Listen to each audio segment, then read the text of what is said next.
शुरू अल्लाह के बाबरकत नाम से जो बड़ा मेहरबान निहायत रहम वाला है।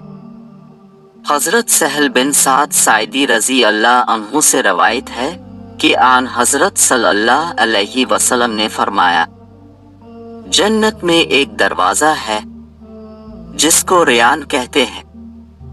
रोजादार लोग जन्नत में इस दरवाजे से जाएंगे।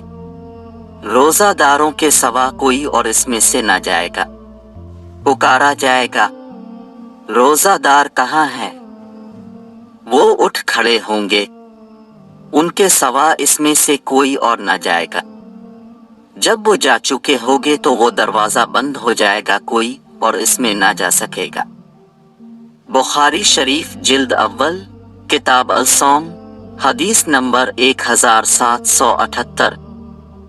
प्यारे नाजरीन, अगर ये हदीस पाक की वीडियो आपको अच्छी लगी हो तो लाइक करें, शेयर करें और ऐसी ही प्यारी वीडियोस देखने के लिए हमारे चैनल को सब्सक्राइब करें। आप सबका बहुत शुक्रिया।